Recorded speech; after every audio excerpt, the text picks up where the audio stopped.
अब यहां वर्णन कितना सुंदर है कि नारद जी को देवकी मैया बुलाती हैं द्वारिका में, और देवकी मैया कहती हैं बड़े वारे लाला को तो ब्याह हैगो, छोटे वारे को कब होएगो। तो नारद जी महाराज ठाकुर जी की जन्म पत्री देखने लगे। अष्टमी को जन्म हुआ, इतने इतने समय पर हुआ, आदि आदि सारे ठाकुर जी की जन्म पत्री बनाई, और जन्म पत्री बना करके और बोले मैया तुम्हारे लाला के तो अनेक ब्याह होंगे, लेकिन बड़ी योजना बनानी पड़ेगी, बहुत बहुत मशक्कत करनी पड़ेगी, तब जाके ब्याह होंगे तुम्हारे लाला के। बोले कैसे होंगे? बोले रुको हम कुछ करते हैं। तो नारद जी विचरण करते करते करते एक दिन विदर्भ पहुंचे, और विदर्भ में भीष्मक राजा ने नारद जी का स्वागत किया। तो नारद जी जैसे ही पहुंचे तो राजा ने प्रणाम किया, उनकी पत्नी ने प्रणाम किया, बड़े पुत्र दूसरे तीसरे चौथे पांच सब पुत्रों ने प्रणाम किया। सबसे अंत में प्रणाम करने के लिए आई रुक्मणी। रुक्मणी जी को जैसे ही नारद जी ने देखा और उनके प्रणाम के स्वभाव को, उनका संतों के प्रति जो व्यवहार था और जो उनका स्वभाव था, उससे नारद जी बड़े प्रसन्न हो गए। नारद जी के चित्त में और कुछ नहीं आया, सीधे यही आया, बोले ये तो ठाकुर जी को ब्याह होना चाहिए, इनका तो ठाकुर जी से होना चाहिए। देखो संत महापुरुष यदि मन में सोच लें कि इसको ठाकुर जी मिलने चाहिए, तो फिर ठाकुर जी मिलेंगे, चाहे जैसे भी मिलें। आपके घर पधरामनी होती है ना, तो आप ये मत देखा करो व्यवस्था कितनी करें, आपके व्यवहार से पता कर लेंगे संत कि आप कैसे हो, और उसी से ही वो प्रसन्न होकर के अगर उन्होंने सोच लिया कि इसको ठाकुर जी मिलने चाहिए तो मिलेंगे। नारद जी ने रुक्मणी जी के प्रति मन बना लिया, इनको ठाकुर जी मिलने चाहिए, पर कैसे मिले? तो भागवत जी में वर्णन आता है कि नारद जी ने असंख्य कथा वक्ताओं को बुलाया और कथा वक्ताओं से कहा, बोले देखो विदर्भ में एक नियम है कि जो भी कथा वक्ता वहां से गुजरते हैं, भीष्मक राजा को अगर पता चल जाए तो वो उनकी कथा जरूर करवाते हैं 7 दिन की। तो आप सब लोग बारी बारी से विदर्भ जाओ, और विदर्भ में जब भीष्मक राजा आपकी कथा कराएं तो आपको केवल एक ही कथा करनी है, क्या? द्वारिकाधीश के रूप का वर्णन, स्वभाव का वर्णन, गुण का वर्णन, सौंदर्य का वर्णन, चाल का वर्णन, ठाट का वर्णन, केवल, और कोई ज्ञान वैराग्य की कोई चर्चा नहीं, केवल ठाकुर जी ठाकुर जी। वो ठीक है। अब महाराज व्यास जी जाने लगे, विदर्भ जाते, भीष्मक राजा उनको बुला के सम्मान से कथा कराते। कथा में सबसे आगे बैठती रुक्मणी जी। रुक्मणी जी तो बड़ी ज्ञान वैराग्य और शास्त्र सम्मत बातें सुनने का उनका अभ्यास था, लेकिन यहां तो लटक छटक और ठाकुर जी की लटकन, ठाकुर जी की ऐसी चाल, ठाकुर जी के ऐसे बांके, ठाकुर जी के ऐसे नेत्र, ठाकुर जी की ऐसी नासिका, ऐसी बंक मुस्कान, ऐसे वरहा पीड़म नटवर बपु कर्णयो कर्णकारम, ठाकुर जी के रूप ही रूप का वर्णन। एक कथा रुक्मणी जी ने सुनी, बोले ठीक है अच्छी बात है रूप का इतना वर्णन, पर कुछ ज्यादा ही रूप रस का वर्णन किया गया। कोई बात नहीं, व्यास जी का शायद वैसा ही स्वभाव होगा। दूसरे व्यास जी आए, दूसरे व्यास जी से कथा हुई तो उनने भी वही किया, ठाकुर जी के रूप का वर्णन, चाल ऐसी चलते हैं, बैठते ऐसे, पीताम्बरी ऐसी पहनते हैं, उनमें से चंदन की सुगंधी आती है, नेत्र ऐसे मटकाते हैं, भौं ऐसे चलाते हैं, कान ऐसे हैं। रुक्मणी जी बोली ये भी रूप का ही वर्णन। तीसरे कथा वक्ता है, उन्होंने भी रूप का ही वर्णन, वंशी ऐसे बजाते हैं, पीताम्बरी ऐसे पहनते हैं, गोपियों के संग ऐसे करते हैं। रुक्मणी जी बोली क्या हो गया, सारे वक्ता केवल रूप सौंदर्य का वर्णन कर रहे हैं। सुनते सुनते सुनते सुनते 15-20 कथाएं सुन ली रुक्मणी जी ने। अब तो व्यास जी से पहले रुक्मणी जी बता देती, हाँ टेढ़ी चाल चलेंगे, बाकी अदा है उनकी, ऐसे वस्त्र पहनते हैं, ये सब भागवत जी में बहुत सुंदर वर्णन है। रुक्मणी जी पहले ही बता देती हैं, बोले आज आप उनकी वंशी का वर्णन करने वाले हैं ना, उसमें 6 छिद्र हैं, वो अपने अधर पर रख लेते हैं, पलकों से पंखा झलते हैं, उंगलियों से चरण दबाते हैं। हाँ हाँ देवी यही वर्णन करना। बोले सुना है मैंने। अधिक सुनने के कारण अब क्या होने लगा कि रुक्मणी जी इतना सुन चुकी हैं ठाकुर जी के रूप सौंदर्य को, अब वो कहीं भी मोर पिच्छ दिखती हैं तो उनको मोर का स्मरण नहीं होता, मोर पिच्छ दिखती उनके नेत्र बंद हो जाते हैं। वरहा पीड़म, आहा, मोर मुकुट पहनते हैं। फिर अपने आप को रोकती हैं, अरे ये रुक्मणी तू क्या चिंतन करती है, ये किसको सोच रही है? चल आगे चल, मोर मोर पंख है, मोर होगा आसपास। इतने में ही कोई सखी चंदन की छिड़काव कर देती है, सुगंधी जाती, नेत्रबंद हो जाता है। आहा, व्यास जी बता रहे थे उनके तन में से चंदन की सुगंधी आती है, वो जैसे चलते हैं तो चंदन की सुगंधी से पूरे ब्रजमंडल को आच्छादित करते चलते हैं। फिर रुक्मणी जी नेत्र खोलती है, ये तो रुक्मणी क्या सोचती है, उनके उनके उनके रूप का क्यों चिंतन कर रही है इतना। अब तो रुक्मणी जी की स्थिति हो गई कि भोजन खाने बैठती हैं तो दाल में पड़ा हुआ काला जीरा भी उनको श्याम सुंदरी दिखाई देते हैं, गुलाब जामुन ठाकुर जी के गाल दिखाई देते हैं, कहीं स्वर सुन ले तो नेत्रबंद हो जाता है नृत्य करते हुए ठाकुर। मतलब कथा के द्वारा रुक्मणी जी के मन बुद्धि चित्त रोम रोम में कृष्ण भर गए। अब तो चाह करके भी रुक्मणी जी उनका चिंतन नहीं छोड़ पाती। रात में स्वप्न भी श्री कृष्ण के आते हैं, उठती हैं तो श्री कृष्ण, चलती हैं तो श्री कृष्ण। कहां बताएं, कथा सुनते सुनते स्थिति ये हो गई कि स्वयं कभी कभी पीतांबरी पहन लेती हैं, सिर पर पाग बांध करके मोरपिच्छ लगा करके पत्रावली का श्रृंगार करती हैं, गौशाला जाती हैं, रुक्मणी जी स्वयं कृष्ण बन जाती हैं।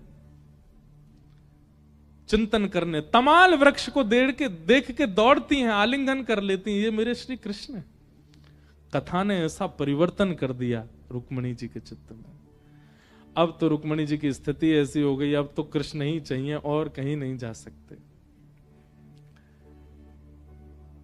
सब व्यास इकट्ठे हुए नारद जी के पास। नारद जी बोले मिशन सक्सेसफुल हो गया, काम हो गया, अब रुक्मणी जी ठाकुर जी से ब्याह करेंगे।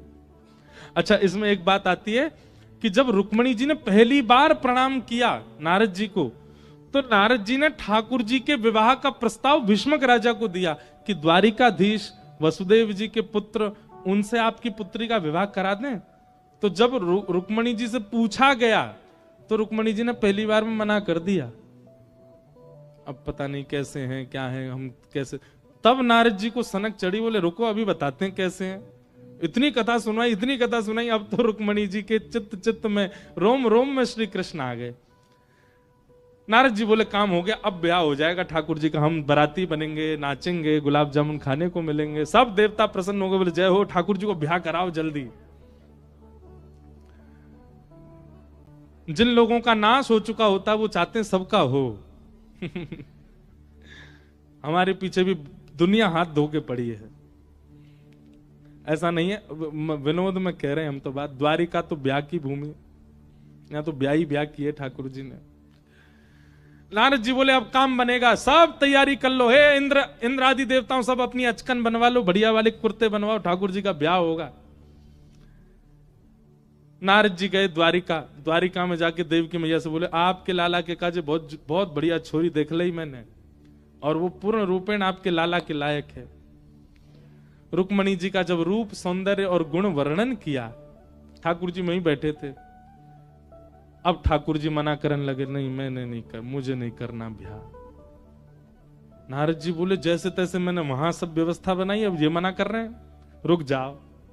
फिर से व्यास बुलाए सबरे, और सब व्यास से बोला अब जाने का प्रयास, अब सबरे कहां जाओगे, अब द्वारिका जाओ, और द्वारिका जाके रुक्मणी जी का रूप वर्णन करो। श्रीमद् भागवत जी के 10वें स्कंद में ये भाव वर्णन है कि वहां रुक्मणी जी को कृष्ण कथा सुनाई गई है, और यहां द्वारिका में ठाकुर जी को रुक्मणी जी का चरित्र सुनाया गया।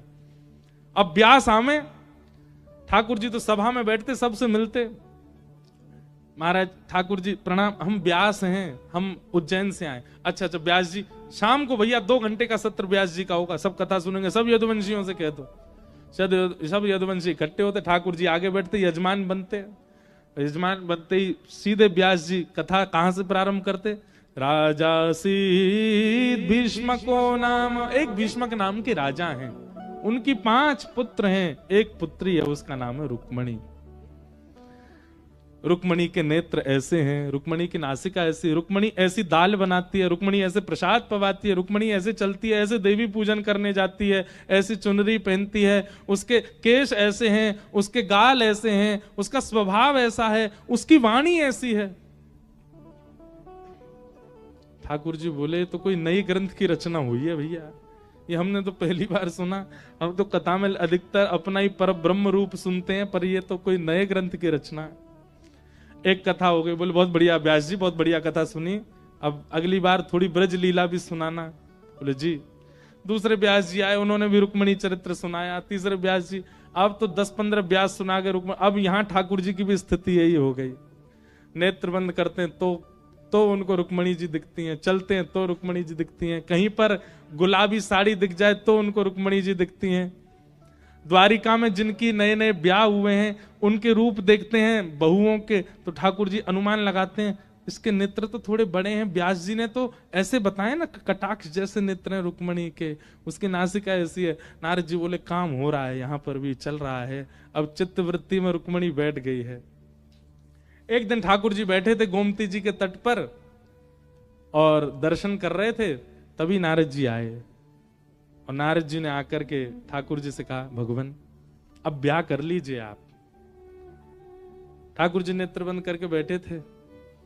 नारद जी बोले, भीष्मक राजा की पुत्री का चिंतन कर रहे हैं? ठाकुर जी तुरंत, नहीं नहीं, किसने कहा, मैं उनका चिंतन तो बिल्कुल नहीं कर रहा हूं। नारद जी बोले, मुझे सब पता है, आप उन्हीं का चिंतन कर रहे हो ठाकुर जी, वो आपके बिल्कुल योग्य हैं, आप उन्हीं से ब्याह करो।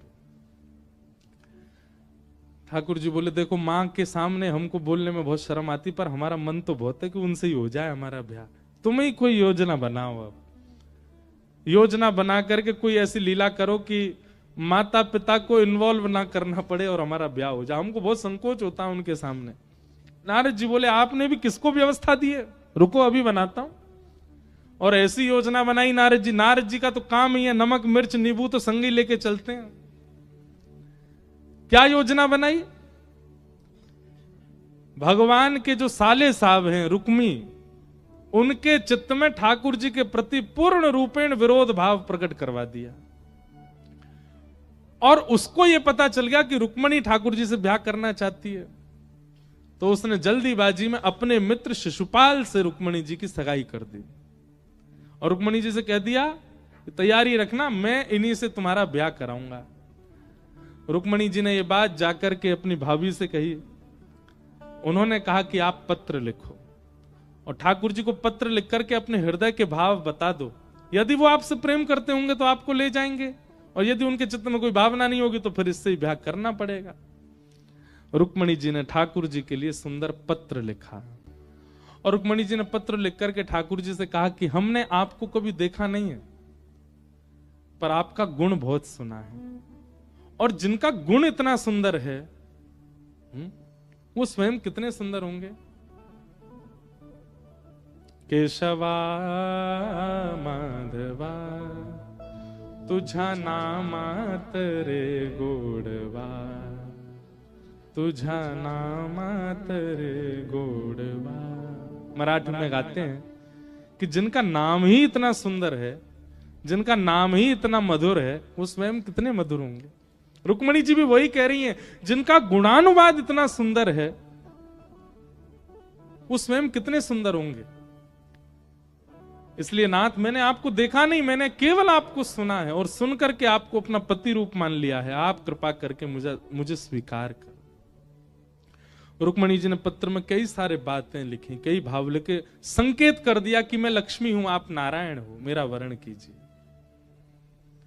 और टाइम ड्यूरेशन भी दे दिया, क्या? परसों ही आइए ब्याह करने के लिए, इससे अधिक समय नहीं है मेरे पास में। अगर आप परसों तक नहीं आए तो मेरा ब्याह कहीं और मेरे भैया करा देंगे। और एक ब्राह्मण के हाथों पत्र भिजवा दिया द्वारिका। सुदेव ब्राह्मण, आज भी कहते हैं पंढरपुर में रुक्मणी जी की जो सेवा है ना, पंढरपुर अगर आप जाएंगे तो वहां पर रुक्मणी जी की जो सेवा है वो सुदेव ब्राह्मण के ही वंशज करते हैं आज भी, ऐसा भाव है। क्यों? जब रुक्मणी जी के पत्र का कार्य उन्होंने करवा दिया तो रुक्मणी जी ने उनसे कहा कि आपकी वजह से हमारा ब्याह हो रहा है, मांगिए क्या चाहिए। तो उन्होंने यही कहा, बोले पूरे दुनिया आपके ठाकुर जी की सेवा में रहेगी, पर आपकी सेवा का अधिकार हमारे वंश को प्राप्त हो। तो आज भी रुक्मणी जी की पंढरपुर में सेवा सुदेव ब्राह्मण के वंशज ही करते हैं। तो ब्राह्मण के हाथों पत्र भिजवाया द्वारिका। बेचारा वो विदर्भ से चल करके जैसे तैसे यहां पहुंचे, 2 दिन तो इसी में ही निकल गए। ठाकुर जी ने पत्र देखा और पत्र देख के ब्राह्मण से कहा, पढ़ के सुनाइए क्या लिखा है। ब्राह्मण ने जैसे पत्र लिखा, ऐसा कहते हैं कि प्रथम श्लोक सुनते ही, पहला श्लोक सुनते ही ठाकुर जी खड़े हो गए और खड़े होकर के बोले चलिए। ब्राह्मण बोले अभी 6 श्लोक और हैं, सुन लीजिए। ठाकुर जी बोले पहले श्लोक में ही पता चल रहा है कि जो जिनका ये पत्र है वो कैसी हैं। अब यहां 2 बातें आती हैं। एक श्लोक में ही ठाकुर जी राजी हो गए, इसका मतलब क्या है? ये ठाकुर जी पहले से कथा सुन सुन के जान चुके हैं ना रुक्मणी कौन है। इसलिए जैसे ही रुक्मणी जी का पत्र आया तो ठाकुर जी मन तो पहले ही बना चुके थे, पर फॉर्मेलिटी कर रहे थे, पढ़ के सुना दो, क्योंकि उत्सुक तो ब्याह के लिए जब से चरित्र सुने तब से ही है। दूसरी भाव ऐसा कहते हैं हमारे आध्यात्म जगत में कि ठाकुर जी जिस गुण को देखते हैं वो गुण पहले श्लोक में ही लिखा है। क्या? श्रुत्वा गुणान भुवन सुंदर्षण वतामते। रुक्मणी जी कह रही हैं कि उन्होंने कथा सुनी है। इसका मतलब क्या है? नवदा भक्ति में प्रथम भक्ति क्या है? श्रवणम। और रुक्मणी जी श्रवण भक्ति में निपुण हैं। और एक बात निश्चित मानिए, जिस व्यक्ति के अंदर श्रवण भक्ति है, जो ठाकुर जी की कथा सुनने में रुचि रखता है, उसके अंदर सारी भक्ति अपने आप आती चली जाएंगी। ठाकुर जी बोले ये कन्या श्रवण भक्ति में निपुण है, इसका मतलब है ये मेरी गृहिणी बनने के और मेरी प्राप्ति की पूर्ण अधिकारिणी है। इसके अंदर सारे गुण होंगे अगर श्रवण का गुण है तो। कई लोग कथा में आती सो जाते हैं, उनके अंदर श्रवण गुण नहीं है। प्रसाद पाने में रुचि है, श्रृंगार में बहुत रुचि है, परिक्रमा में रुचि है, तीर्थ यात्रा में रुचि है, पर कथा में सुनवाओ, यहां तो आती नींद आ जाती है। तो आप कितने भी चीजों में रुचिकर हो जाओ, कितने भी चीजों में श्रेष्ठ हो जाओ, कथा में अगर आप श्रेष्ठ नहीं है, भगवत मिलन नहीं हो पाएगा आपको। रुक्मणी जी में यही गुण प्रधान है। श्रुत्वा गुणान भुवन सुंदर शृण्वतान्ते। सोचो, श्रवण भक्ति का गुण यदि है तो ठाकुर जी पत्नी बनाने को राजी हो जाते, हमें भक्ति बना ले। ठाकुर जी ने तुरंत ब्राह्मण बोला एक बार पूछ तो लीजिए देखने में कैसी है चाल। ठाकुर जी बोले सब बढ़िया होगा अगर श्रवण भक्ति है तो, और कुछ देखना ही नहीं हमें, चलो। और ठाकुर जी बिठा करके ब्राह्मण को रथ पे, भगवान बोले पत्र में देख के बताना अवधि क्या दी है, कब लेके आना उनको। बोले यहाँ तो परसों लिखा, परसों तो आज ही है। ठाकुर जी बोले रुको, बोला होगा, वैसे होगी तो व्यवस्था नहीं रथ में। ठाकुर जी ने बोला होगा बेल्ट वेल्ट बांध लो अपनी, अब हम दौड़ाएंगे रथ को। हवा से बात करने लगा ठाकुर जी का रथ, और महाराज चंद मिनटों में ठाकुर जी द्वारिका से विदर्भ पहुंच गए। ब्राह्मण देवता के बाल उठ गए होंगे, उड़ गए होंगे वस्त्र आदि सब उठ गए होंगे। ठाकुर जी रथ चला नहीं रहे थे, उड़ा रहे थे। ब्याह के लिए इतने उत्सुक, हमारे मन में भाव आते रहते, हम सब बोल देते हैं, क्योंकि हम कथा कहते नहीं, हमको दिखती रहती है स्थिति, इसलिए हम जो दिखता है ना हम बोल देते। हमको दिखाई दे गया ब्राह्मण के बाल सारे उड़ गए, वस्त्र सब उधर गए, इतनी जोर से रथ दौड़ाया ठाकुर जी ने। ठाकुर जी बोले अब तुम जाओ, रुक्मणी जी को बता दो हम आ गए। ब्राह्मण देवता बोले आप कहां जा रहे हो? बोले ब्याह करवे आए, थोड़ा श्रृंगार तो करा ले अपना। और मंदिर के पीछे ठाकुर जी ने श्रृंगारी बुलाया। कौन श्रृंगारी? ब्रह्मा जी, यही श्रृंगार करते हैं पूरी दुनिया का। श्रृंगारी ब्रह्मा जी आए। ब्रह्मा जी ने आकर के कहा भगवान आज्ञा करें। बोले पूरी दुनिया आपने बनाई है, सबकी आंख नाक कान सब में रंग आपने बड़े, स्वभाव गुण सब आप करते हो, लाओ हमारा श्रृंगार करो। ब्रह्मा जी बोले आप पहले ही इतने सुंदर हैं, और सुंदर बन के क्या करना है? ठाकुर जी बोले देखो ये ब्याह है, हम यहाँ सुदर्शन चक्र गदा चलाने के बिल्कुल मूड में नहीं है, और रुक्मणी जी के हरण करने के लिए कई सैनिकों से हमको युद्ध करना पड़ेगा, और युद्ध में सुदर्शन चक्र और गदा चलानी पड़ेगी, ब्याह में सुदर्शन चक्र हमको चलाना नहीं है। इसलिए आप तो रूप ही इतना सुंदर बना दो हमारा कि रूप देखते ही सब घायल हो जाएं और हम रुक्मणी जी को लेके विदा हों। तो वैसे तो ठाकुर जी का कोई श्रृंगार कर नहीं सकता, पर ब्रह्मा जी को सुख देने के लिए ठाकुर जी ने ब्रह्मा जी से श्रृंगार करवाया। इतने सुंदर बन गए ठाकुर जी। हाँ, मस्तक पर मलिया गिर चंदन, केसर तिलक लगाया, बहुत सुंदर बन गए ठाकुर जी। और जैसे ही महाराज रुक्मणी जी यहां देवी पूजन के लिए आई हैं। ठाकुर जी जैसे ही पहुंचे सभा में, रुक्मणी जी पूजा कर रही थी देवी की। पूजन करने के बाद जैसे ही पीछे मुड़ करके देखा, द्वार पर ठाकुर जी खड़े हैं। ठाकुर जी को देखते और तो क्या मूर्छित, पहली मूर्छा तो रुक्मणी जी को ही आई। इतने सुंदर ठाकुर जी, ऐसा रूप, एक तो वैसे ही सुंदर, ऊपर से श्रृंगार करके और आ गए। इतने मधुर लगने लगे श्री ठाकुर जी। ठाकुर जी की चाल देख करके सैनिक मोहित होने लगे। कोई मुकुट पर मोहित हो गया, कोई नेत्रों, जो रक्षा के लिए आए थे रुक्मणी जी की, सब ठाकुर जी पे मोहित हो गए। भरी सभा में भरे सैनिकों के बीच से द्वारिकाधीश ने रुक्मणी जी को गोद में उठाया और लेकर के अपने रथ की ओर जाने लगे। कोई सैनिक रोकने की हिम्मत भी नहीं कर पाया, रूप ही इतना सुंदर। भीष्म पितामह अपनी भीष्म स्तुति में कहते हैं, बोले जिनको इनसे बड़ा योद्धा मैंने नहीं देखा। क्यों? युद्ध करने के लिए आयुधों की जरूरत नहीं है, केवल अपनी मुस्कान से ही महाराज वार करते हुए जाते हैं। एक पद में कभी कभी गाता हूं कथा में,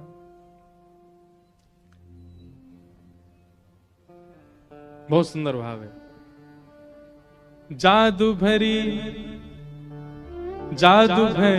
तेरी आंखें जिधर गई, जादू भरी तेरी आंखें जिधर। महाराज श्रृंगार ठाकुर जी ने रुक्मणी जी के लिए नहीं किया है, सैनिकों के लिए किया था। सैनिकों की हालत ऐसी हो गई, सबरी गोपी से हो गए, हाथ में अस्त्र शस्त्र लगे हैं, लेकिन आहा, अरे भैया पलक मत झपकाओ, देखो तो सही कितना सुंदर, यहाँ के नेत्र कितने सुंदर है। बोले नेत्र कहा, नाक देख, नाक कितनी सुंदर है। बोले, दूसरा बोला, अरे तूने अधर ना देखे होंगे। एक बोलो, यहाँ की जूती तो देख कितनी सुंदर लग रही है। तीसरा बोल, अरे चाल तो देख कैसे मटक मटक के चल रहा है। बोलो भैया मेरी तो हाथ तंती दृष्टि ना जा रही। एक बोलो, अरे भैया भूल के या को मुखमंडल या की मुस्कान मत देख लियो। क्यों? बोले 3 बार घायल हो गया हूं मैं अभी तक। ऐसा सुंदर सब देखते रह गए। ठाकुर जी रुक्मणी जी का हरण करके ले गए। थोड़ी देर बाद सब सैनिक बोले, भैया ये जो भी हो, या को पता करो, या को तो फिर देखे हुए जाएंगे, बहुत सुंदर हो। एक सैनिक बोला, वो सब ठीक है, रुक्मणी जी कहां गई? भीतर जाके देखे तो रुक्मणी जी है ही नहीं।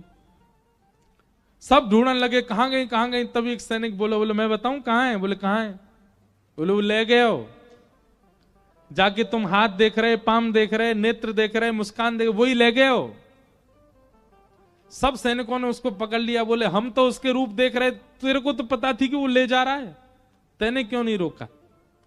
बोले मैं रोकवे गयो, मैं रोकवे गयो, पकड़वे गयो, लेकिन जैसे ही माने रुक्मणी जी गोद में उठाई ना, दोनों की जोड़ी बहुत बढ़िया लगी मुझे। मैंने कि ले जान दो, बहुत अच्छे लग रहे हैं दोनों। मुंह को लगी रुक्मणी जी को ऐसा बढ़िया वर नहीं मिलेगा, तो मैंने कि एक बार ले जान दो, बाद में देखेंगे जो होगा सो। वाह भाई, ये ठाकुर जी के कमाल है। रुक्मणी जी का हरण करके ले गए। रुक्मी नाम का जो भगवान का साला था, उसको पता चली तो उसने बीच रास्ता में ठाकुर जी के पीछे सैनिक लगा दिए, स्वयं भी लग गया। ठाकुर जी बोले, हम तो सोच रहे थे कि बिना शस्त्र अस्त्र लड़ाई के ब्याह हो जाए हमारा, पर होगा नहीं। यशोदा मैया की सौगंध खला दी उसने। बोले अगर यशोदा मैया को दूध पियो तो रुक जा भैया। ठाकुर जी ने तुरंत चाबुक खींचा, रथ रोक दिया। रुक्मणी जी बोली, ज्यादा कुछ मत कहिएगा, हमारे भैया हैं। नहीं, बस प्रसाद देके आएंगे थोड़ा सा। ठाकुर जी उतर करके गए, आधी दाढ़ी मूछ और केस मूड़ दिए उनके, अपने साले साहब के। फिर वर्णन आता है कि बलराम जी आए बीच युद्ध में। बलराम वहां द्वारिका में किसी को पता थोड़ी है ठाकुर जी कहां गए। जब सुबह देखा कि ठाकुर जी हैं नहीं, तब जांच पड़ताल की गई, देखा गया घुड़साल से घोड़े भी चले गए, रथ भी चला गया, कहां गए ठाकुर जी। तब जाकर के एक सैनिक ने बताया, बोले एक ब्राह्मण आया था पत्र लेकर के, वो पत्र देख के 5 मिनट में तो ठाकुर जी चले गए, और इतनी द्रुत गति से गए कि क्या बताएं। तो रथ के पहियों के निशान देख करके बलराम जी सैनिक लेके पीछे, अभी तक भी ये नहीं पता लाला गए कहां हैं। बीच रास्ता में जब ठाकुर जी ने, बलराम जी ने देखी रथ खड़ो है, सब सैनिकन से युद्ध कर रहा लाला, तभी देखी रथ में कौन बैठा, तो घूंघट करके रुक्मणी जी बैठी थी। तो बलराम जी पहले रुक्मणी जी के पास गए, देवी आप कौन हैं? रुक्मणी जी ने उतर के प्रणाम किया, बोले हम रुक्मणी हैं, आपके भैया हमारा हरण करके ले जा रहे हैं। अब ये बात सुनकर के बलराम जी बोले हरण करके ले जा रहे हैं? पूरी बात बताई, विवाह का मन है दोनों के मन में भाव, लेकिन आप जाके रोकिए ना, ये हमारे भैया पर बहुत आक्रमण कर रहे हैं, बहुत कहीं ज्यादा मारे ना उनको। तो बलराम जी ने फिर यहां उपदेश किया रुक्मणी जी को, भ्रातापि भ्रातरम हन्यात् येन घोर तरस्ततः। रुक्मणी, ये राजधर्म बहुत विचित्र है, यहां कभी कभी तो भाई भाई लड़ लेते हैं, परंतु मैं लाला को समझाऊंगा जाके, अभी कुछ नहीं कहेगा। तुरंत बलराम जी पहुंच गए, हे लाला, तुरंत ठाकुर जी स्तब्ध हो गए, भैया आप कैसे आए? बोले तू तो बिन बताए ब्याह करने लगो हैं, मां पूरी द्वारिका बाट नहीं आ रही, तू यहाँ ब्याह कर रहा है ना? अभी क्यों ना, बहू लेके आ रहा हूं, ब्याह तो आप लोग कराओगे। बोले बात तेरे ब्याह अद्भुत है, माता पिता बहू लेके आ, मैं तू खुद ही बहू लेके जा रहा है। अब भाई भैया विस्तार से बात बाद में करेंगे, यहाँ युद्ध चल रहा है यार, देखो। बलराम जी बोले तू बहू लेके जा, मैं देखूं यार। और बलराम जी ने सुलह करा करके रुक्मी को वापस भेजा। ठाकुर जी द्वारिका आए, द्वारिका आकर के वसुदेव देव की द्वार पे ही खड़े थे। भगवान ने कही जी हमसे ब्याह करना चाहे या हमारे हम इनको ले आए, अब आप हमारा ब्याह करा दो। वसुदेव जी बोले लाला ऐसे ब्याह ना होए बे, ऐसे बहू ले आयो, बाकी माता पिता परिवार सब होने चाहिए, चलो वहीं चलेंगे, विदर्भ में ही ब्याह होएगा। विदर्भ पत्र भेजा गया कि हम आपकी पुत्री को भी भेज रहे हैं और लाला की बारात लेके आ रहे हैं, आप तैयारी करो, लाला को ब्याह होएगा। रुक्मणी जी वापस विदर्भ गई और विदर्भ जाकर के फिर तैयारियां प्रारंभ हुई। अब यहां वर्णन ऐसा भी आता है कि सब लोगों ने रुक्मणी जी को बहुत डिमोटिवेट किया ठाकुर जी के लिए। उनका रूप ऐसा है, उनकी चाल ऐसी है, उनके माता पिता का पता नहीं है, उनके इनका पता नहीं है, इनका। तो रुक्मणी जी जो भगवान के साथ द्वारिका गई, इस बीच में क्या दोनों की कोई बात नहीं हुई? रुक्मणी जी जब द्वारिका आई थी पहले, तो ठाकुर जी को उन्होंने बताया कि आपसे हमारी प्रार्थना, जब आप ब्याह के लिए आओ तो जितने भी मेरे परिवार के लोगों के चित्त में संशय हैं, वो सारे संशय दूर कर दीजिएगा। सब आपको लेकर के बहुत संशय में है। कोई कहता आपकी चाल टेढ़ी है, कोई कहता आपके माता पिता का पता नहीं है, कोई कहता आपका रूप सुंदर नहीं, कोई कहता आप काले हो ऐसे वैसे। ठाकुर जी बोले अभी कोई कमी लग रही है हम में? बोले आप तो बस पूरे, तो हम आपको देख ही नहीं पा रहे हैं, चरण देख के बात कर रही हैं आपसे, इतने सुंदर लग रहे हैं। बोले बस इससे 21 ही बन के आएंगे, आप चिंता मत करो। आज ठाकुर जी दुल्हा बन के आए। रुक्मणी जी ने पहले ही बता रखा है कि हमारे यहां सब विपरीत हैं आपसे।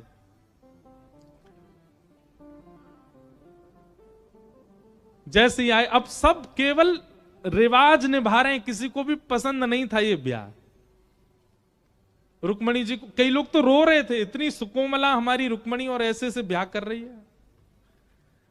ठाकुर जी की बारात जैसे ही पहुंची कौंडन्यपुर, और महाराज जैसे ही बारात में दुल्हा को देखा, कितनी मूर्छित भई, कितनी पागल भई, कितनी बावड़ी भई, कितनी रो रो करके अपनी छाती पीटन लगी कि या ते हमारो ब्याह कराओ, ये तो हमारे लायक हैं। अरे मैया तेरे हाथ पांव जोड़े, रुक्मणी को कोई और थी, इससे तो हमारा ब्याह करा दो। सब ऐसे हो गए। कहां तक कहें, अटारियों पर चढ़ करके कई गारी सुनाने को खड़ी थी ठाकुर जी को। हमारे ब्रज में गाते हैं, मुकुट धर सांवरे रे लाला, दोए बापन के जाए। पर जैसी गारी देने लगी, दोए बापन के जाए, सोई ठाकुर जी ने ऐसे दृष्टि ऊपर करके देखा जो गारी दे